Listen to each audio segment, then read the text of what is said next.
All right, thanks for tuning in to the Playbook. That's Lancaster County's coaches show. I'm here with Andrew Jackson, volunteer head coach Jeremy Smith. Coach, thanks for being on. Thank you. Appreciate it. And talk about your message to the kids after the Central game. Yeah, it was disappointing in a couple of different ways. We felt like we played pretty good defensively. We gave up two big plays, and really they were just one was we just took the wrong angle, and one we didn't keep coming through the backside of the play and really running on the right angle there. So we just had two mess ups on defense that we felt like we could have fixed. And but like besides that, defensively we felt like we played really good. And offensively we just we were able to get some drives going and get down the field and get inside the 10. And a couple times, 3 times, 4 times we got inside the 10, and we just couldn't come out with any points. And I played Moneyball more than quarterback. You second guess yourself sometimes, and might have been some opportunities to kick a couple of field goals there, but we felt like the team at that point needed a touchdown the way the momentum of the game was going. And we felt like we just needed to get in the end zone. So it's a combination of things, and we I think our players understand that. There's just a combination of we just either not blocking well enough, not making the right reads, not getting open, not making the right cuts, just mistakes here or there that kind of ended up killing the drive. And kudos to Central. They had a good plan defensively, and they had a couple of good players that were tough to block and contain. So but we understand that, and the main message was let's look at this like we've looked at some other games this year and say, all right, we're going to fix these mistakes.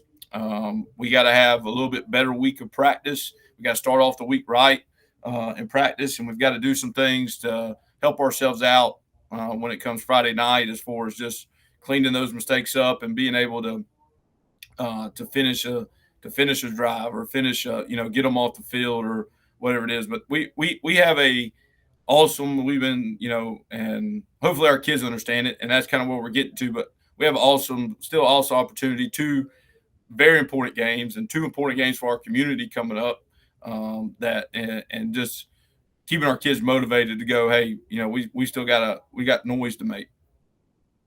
And talk about your offense. You said they got down into that red zone 3 or 4 times and weren't able to poke it in. So you must have been able to move the ball. What are some things you liked about the offense? At times we were able to run the ball. It is what it is. Demise had 100 yards rushing, and we're able to, at times when we block it correctly and we get on the right angles and the right people, we're able to do some things. And we were able to run the ball here or there. Had a couple different schemes that worked. Passing wise, we just struggled. Like I said, it was either we got to give Logan a little bit more time.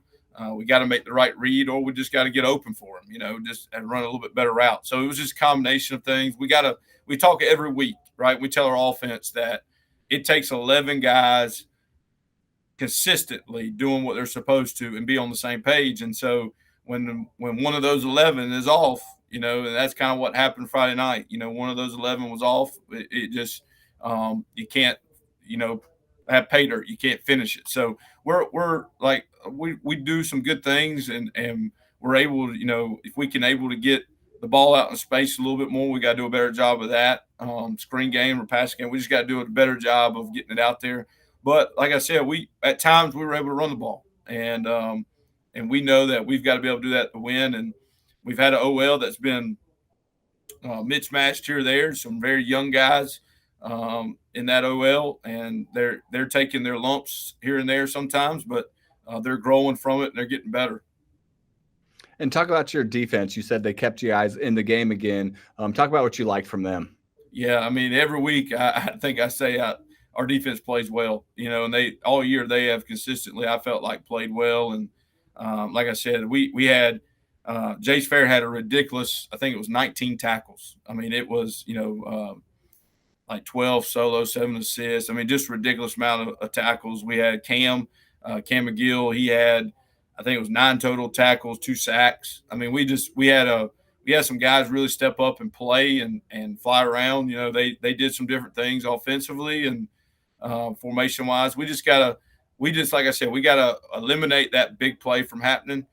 We just let two explosive plays happen that shouldn't have happened, and we just take the right angle. So, but they battled. There were some times there in the third and fourth quarter, especially when the offense got to the red zone, didn't score, and depleting, the momentum and all that can feel. So, I was proud of the way they went out there and battled and kept at it and kept trying to get us the ball back and keep them out of the end zone. And talk about your special teams. Yeah, we didn't have much of a night. Demias has done a great job for all year punting wise. I think he averaged again about 42, 43 yards a punt. And, he does a good job at that for us. We did a good job of covering and the biggest aspect was, I talk every week, we didn't, have any turnovers. We didn't create, they didn't score off a special team. And so those are always things that we look at. But, Q did a good job. They did some short kicks this week, and Q Hall, he did a good job of returning those kicks. Most of the time he was the guy having to field it. And so he did a good job of getting what he could get out of them. And I know you don't look forward to the Buford game because you got North Central this week, but 2 games in a row here, you got some huge rivalry games that I know these kids kind of circle on their calendars. Talk about, the importance of the emotions of the games and being able to keep yourself kind of in control and still play well. Yeah, we started last week. Central Paisley, for a lot of people in our community, that's an important game and a huge game because of what has happened in the past, obviously, and going back to the history of the school. So, it's really 3 weeks in a row almost, right? That we're kind of in this situation of big rivalry games or bigger games, and so we kind of started last week. We don't want to hype the games up too much. We don't want to put undue pressure or anything like that, or anything that puts more importance than what it probably should be. But our players understand, and what we wanted to do last week was, like I said, just know they understand, or get them to know that they understand the importance of each game, and understand, we're focused on this week. We're focused on being 1-0 this week and playing each play, but just understanding that these games are big for our community. And so we're representing all of the volunteers, we're representing all of Andrew Jackson when we go play these games. And so it's important to people. But don't overhype it. Don't overput, undue pressure. But I think our kids are excited to play these games. They know some of their players, some of them they know very well, and they're excited to go play these games. Well, this week is North Central. Talk about their team and what you're expecting from them. Yeah, they've had kind of a up and down sometimes, throughout the year, just up and down on teams they've played, and they're a solid team. They have Shrine Bowl offensive lineman, defensive lineman. He plays both ways, and they have to me 2 good receivers, a good running back. They've kind of been in those quarterback injury battles like we have, and I think they finally got their quarterback back this week or last week, and defensively they're solid. They play a solid scheme defensively in their 3-4 stuff. So they are to me a very solid team that we've got to do a good job of like we talked about last week, do a good job of blocking and doing what we need to do offensively to make sure we move the ball down the field on them. But they've got some good players, and from my experience last year and what the coaches that we have on staff have always said, it's always a different ball game, right? So it's always a different game between us two, and so we have to be ready. We know we're going to get their best shot. Everybody's kind of playing for playoff spots and to get in the playoffs and all that comes with it. So we know we're going to get their best shot no matter what. We just making sure our kids are ready for this week. All right, Volunteer Nation, this Friday night at 7:30 at Andrew Jackson. The North Central Knights are heading that 11 miles, not even quite that, over to Andrew Jackson. So make sure you come out. I know you guys well, and watch a great football game. Coach, good luck this weekend, and thanks for taking the time. Thank you. I appreciate it.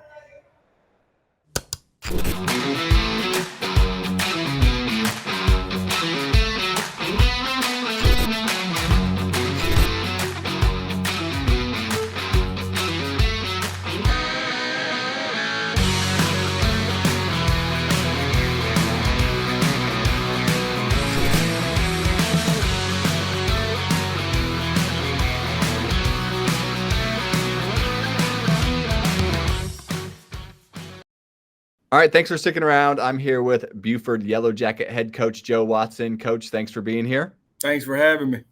All right, talk about your message to your team after the Chesterfield game. Biggest thing we talked about in the locker room after the game, man, was that we can't dig ourselves a hole. First 8 minutes of the game, we went down 21-0, and just was, playing catch up from there, or 21-0. And again, we were very fortunate to dig back and make it 27-21. And so I commend the kids on their fight and their resilience, but we just can't put ourselves behind the 8 ball like we did. And talk about your offense, what you saw in them, what you liked, what needs to improve. We got to get better up front. We blew some assignments up front. Coach Kane's got those guys working. We got to make sure we're hitting open receivers, running the right routes. Running backs, we didn't have a fumble, which was a very good thing. And I thought for the most part our running backs ran the ball hard. And then we had some big catches offensively as well. So, if we can shore up a few things, we're in the right track moving forward. And talk about your defense. I think you felt like they played decently, but, a couple minus a few big plays, and you're right there. Yeah, for the most part. I mean, people look at the score and say we gave up 35, but, we put ourselves in some bad field positions, turning the ball over offensively, and that led to a couple short ones. But, we had a miscue in the special teams area where they got the ball at their plus 22. So, that doesn't help when you got to try to make a stand. But then defensively, they drove the ball down on us, and we got an interception in the end zone, which was a good thing. So, that 35th point that they scored, that last touchdown was kind of inflating of the score because, we had a chance to go up and didn't capitalize. And so they we kind of got deflated a little bit, and they took the ball down the field, put 2 at quarterback, and that good wide receiver that they have. And I think he's a north-south selection now. That came out the other day. So kudos to them. But they got in that kind of wildcat offense and ran the ball down and scored. So, like I said, we can't dig holes. And talk about your special teams, what you saw in them. Well, I think Christian converted all 3 of his PATs. And like I said, we had a miscue on the punt team, and which gave them the ball at the plus 22. So, that kind of hurts. But overall, I thought we were okay. And you talk about not getting down early, how that's really hurt you guys. Talk about, what your kids can learn from those situations that maybe can help them move forward. We got to be able to come out of the gate in the beginning of the game and execute at a high level. That's our biggest thing. We can't wait till we get down 7 or 14, or in this case 21, to try and say, oh, we got to start playing. Because, especially this week moving forward, we got two real good challenges that stared us in the face. And you said, your kids got a lot of fight in them. They don't give up. So they show that the potential's there because, like you said, they got right back in that game. Oh, yeah. Yeah, we did. Like I said, we're not going to quit. That's just the MO of this place, and I think everybody knows it. But, it sure would help if we didn't dig holes. It makes it a lot easier if you don't do that. Well, talk about, you got Shara. You're on the road to them. Talk about what you're expecting from that game, who their playmakers are. Well, Coach Poole, first of all, he does a great job down there. They're rolling right now. Let's see, 1, 2. They're 3-0 right now in the region, so they're sitting on top and just kind of looking at everybody else, trying to figure out what's going to happen. But they're big up front offensively. Quarterback does a great job of managing that offense and not making stupid decisions. And they got a running back, number 21, he's got some of the best feet I've seen. He can cut on a dime and leave you 9-cent change, to be honest with you.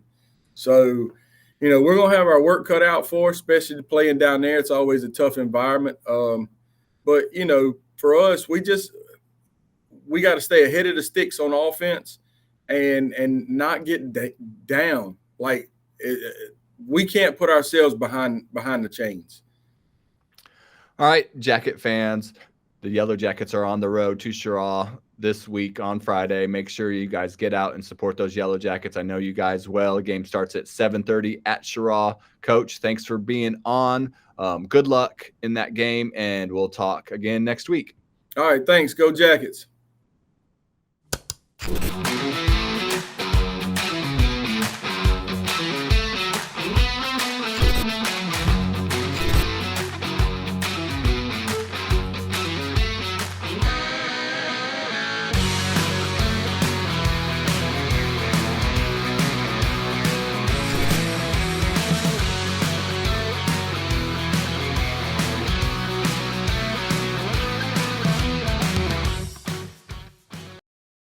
All right, thanks for sticking around. I'm here with Indian Land Warrior head coach Adam Hastings. Coach, thanks for being here. Yeah, thanks for having me. All right, and talk about your message to your guys after another close battle, this time against Clover. It was just, I was proud of them. I was proud of how they played, the fight that they showed. It just, we just have to continue to stay together and stay together as a team, because eventually these opportunities we're gonna cash in on. And a lot of these really close losses that we've had have been against really good football teams. I mean, if you take really the three of the last four teams we've faced have Shrine Bowl players. 3 of the last 4 teams we played have 2 losses on the year. And so, they're really competitive teams. Making that jump from 4A to 5A, it's taken a little bit. So, I'm proud of the where we're at. We obviously have a lot of things that we have to continue to get better at and continue to refine. But there's just a lot and that's what I kind of get over my guys. There's a lot to be excited about, and there's a lot to build off of. These losses that we've had, especially in region, they've been one score games for the most of the game. And this game was a 2-score game, but that was late. We had the ball twice inside the 10 and didn't score. And those are just opportunity things that we have to get better at. And I'm real confident that we will. I really like this group a lot. I like their focus. I like who they are. I like how they support each other, and feel really good about their future.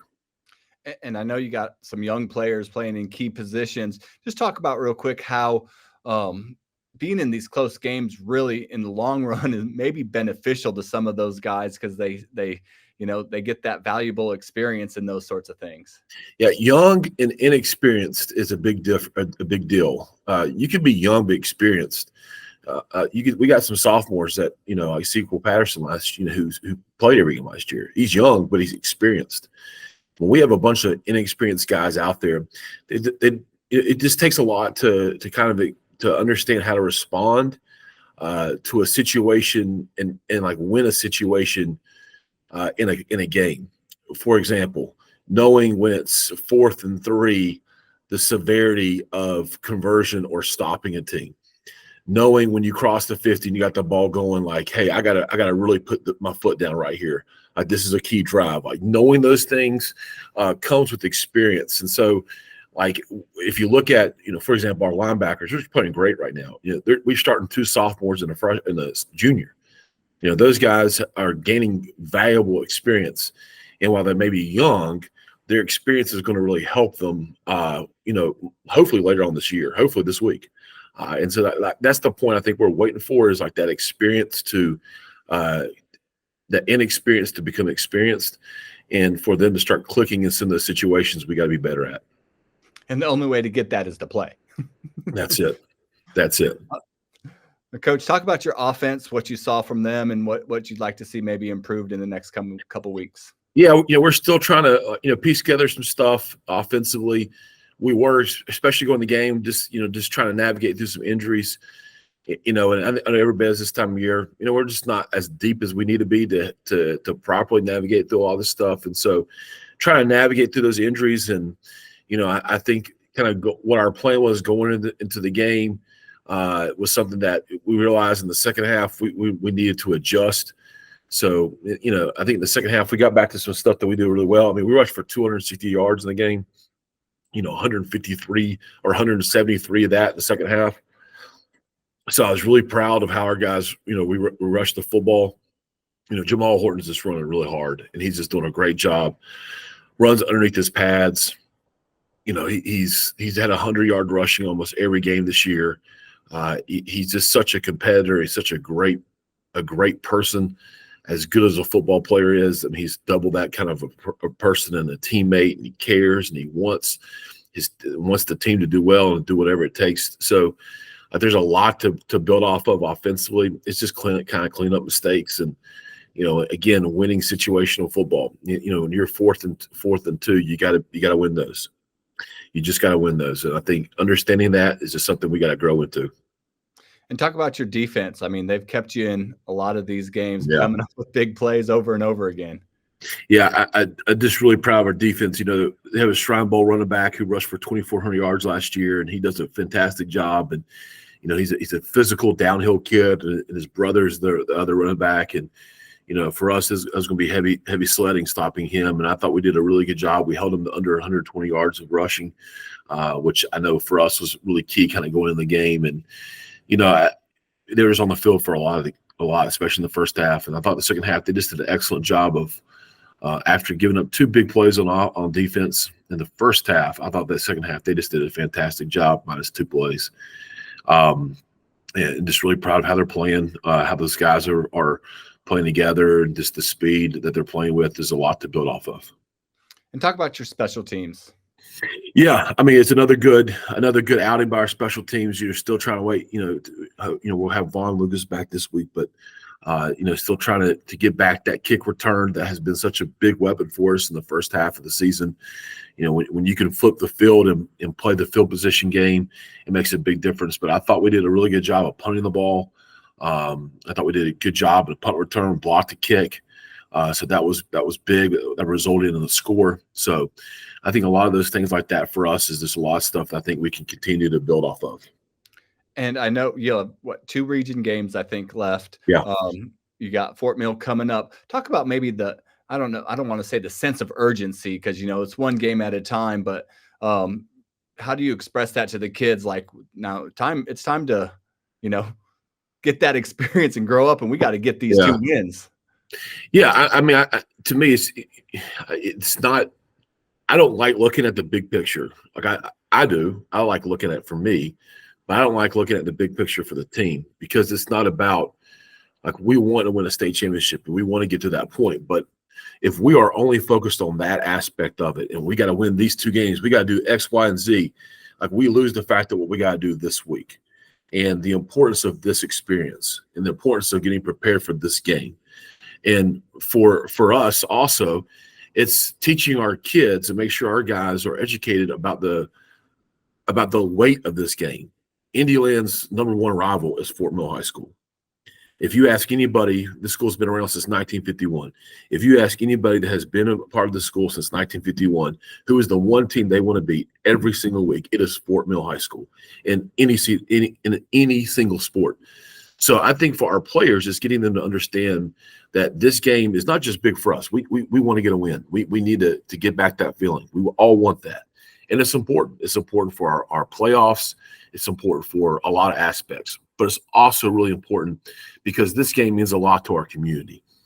And this game means a lot to the people who went to Indialand, who wore an Indialand jersey. It means a lot to the people that have walked the halls of Indialand, who have been a part of that rivalry for so long, who have been a part of the losses. I mean, Fort Mill is 20-6 against Indialand. And so while we might have had some wins against them here recently, they've dominated this series between these 2 schools, and I think it's the importance of trying to understand this the importance of playing a game like this, and representing not only ourselves, right, because we want to do well to display what we have done in the work and then our team and what they have built rather, but also just to represent Indialand. Our community, our school, the alums of the school, and everybody who's been a part of the Indialand football program, just to honor them and knowing that how important it is to play Fort Mill. And you are playing Fort Mill. Talk about that team and what you're expecting from them. And I'm sure they're approaching that rivalry the same way. Yeah, I'm sure they are. And Rob does a wonderful job at Fort Mill, and those guys, they're going to play really hard. They're going to be in the right spot. They're not going to beat themselves. They are physical. They're really good open field tacklers. I mean, they're going to really make you drive the ball on offense. Defensively for them on offense, for us defensively, they have some athletes that do a really good job of kind of featuring them in space. And if you're not playing fundamental or sound defense, they can really expose some things that you do. They got some big tall tight end. They got especially one skill player who is really shifty in space, and they're big up front on their offensive line. So I think that they present a bunch of different problems for any team. And they took Rock Hill, almost beat Rock Hill 27-23, came back from being down 27-0 to make it a 23-27 game, came back against Lancaster and made it a 27-32 game with them on getting an onside kick. They played some things really, really tough this year, and so we're going to have our hands full, and we got to make sure that we approach this game with the right mindset, because they're just as hungry as we are to get a win. All right, Warrior fans, this Friday night, 7:30 at the reservation in Indian Land. Fort Mill heading up down the road to take on those Warriors. Coach, good luck. Get a win this weekend, and we'll talk next week. Thanks. Go Warriors.